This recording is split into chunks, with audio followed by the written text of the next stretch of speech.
John chapter 8. But Jesus went to the hill which is called the Mount of Olives. The Pharisees bring a woman to Jesus. Verse 2.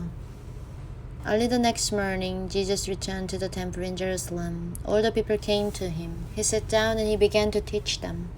The Pharisees and the teachers of God's law brought a woman to him. They had found her with another man. She was having sex with a man who was not her husband. They made her stand in front of all the people there.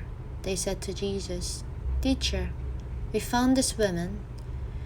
She was having sex with a man who was not her husband. In God's law, Moses says that we should throw stones at this kind of woman to kill her. What do you say about this?" They asked this question for a reason. They wanted Jesus to say something wrong so that they could punish him. But Jesus bent himself down. He started to write on the ground with his finger. The Pharisees and the teachers of God's law continued to ask Jesus questions. So he stood up and he said to them, "Any person among you who is not guilty of any sin may throw the first stone to kill her." Then he bent himself down again. He wrote on the ground. When they heard what Jesus said, the people began to go away. They went one by one. The older people went first. After some time, only Jesus remained with the woman. She was still standing there. Jesus stood up. He said to her, "Women, where are they? Is there nobody still here who wants to punish you?" She said, "There's nobody, sir." So Jesus said, "I also do not want to punish you. Go away now. Change the way you live. Do not do wrong things again." Jesus is the light of the world. Verse 12. Jesus spoke to the people again. He said, "I am the light of the world. Those people who become my disciples will never walk in the dark. No, they will have the light that gives life." The Pharisees began to argue with him. They said, "You're saying things about yourself, but there's nobody else to agree that these things are true." Jesus answered, "What I say is true. Even if I do speak about myself, my words are true. I know where I have come from. I also know where I will go. As for you, you do not know where I came from. You do not know where I will go.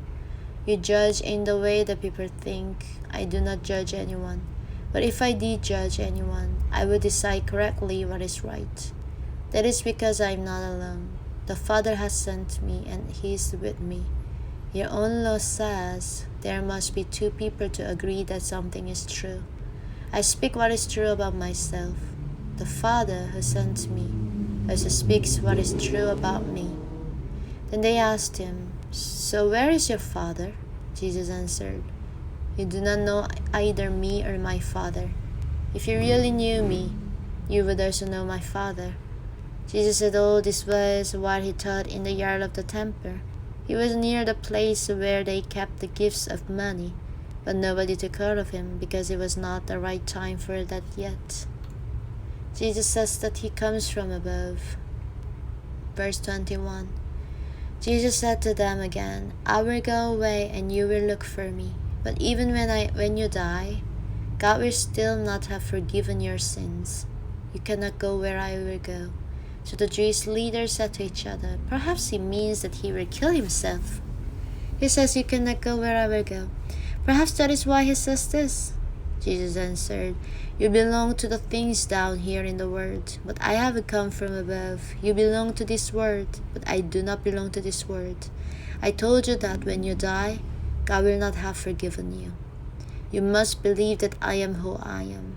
If not, you will die, and God will certainly not have forgiven you."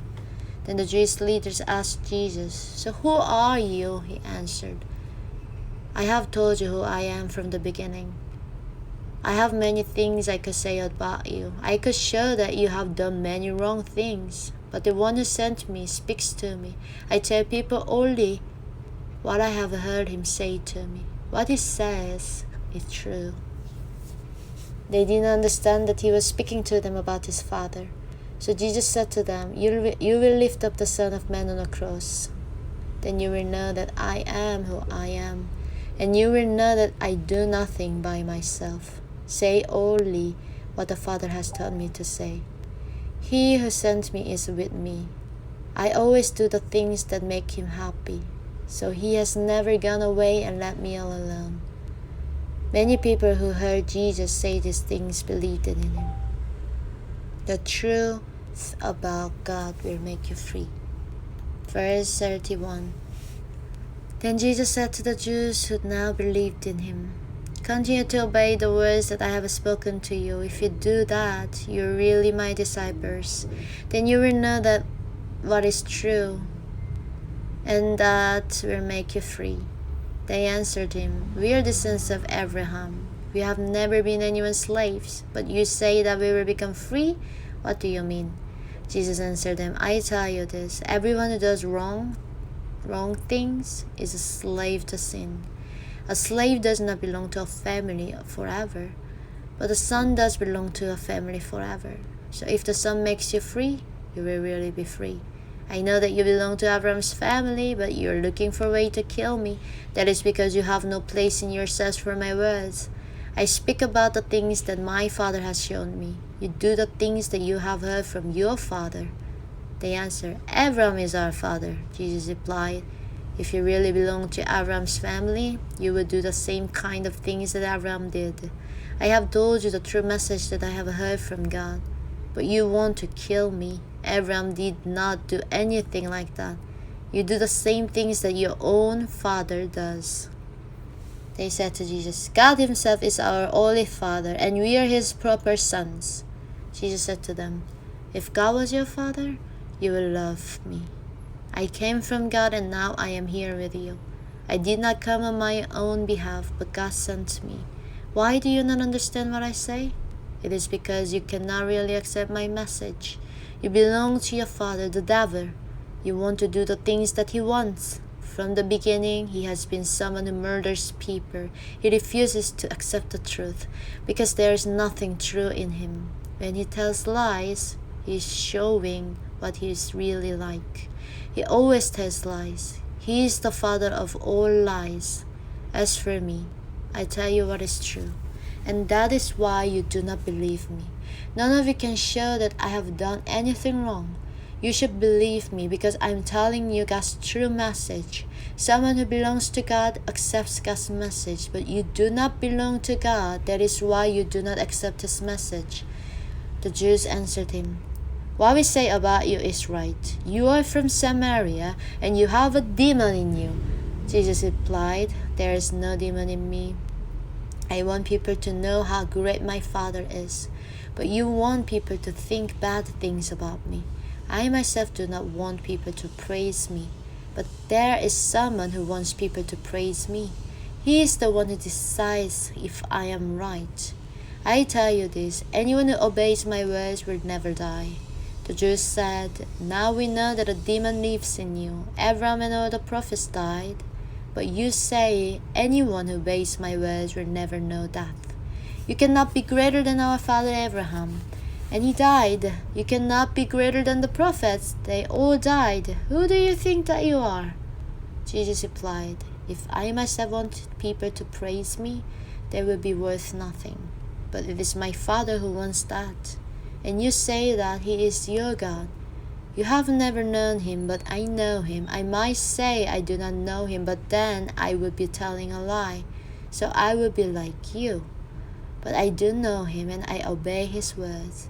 Your ancestor Abraham knew that I would come at some time. He was happy to know that he would see that time. He did see that time, and he was very happy. The Jews said, You are not 50 years old yet, but you say that you have seen Abraham. Jesus said, I tell you this, before Abraham was even born, I am. Then they picked up stones. They wanted to throw them at him and kill him, but Jesus hid himself from them. He went away from the temple.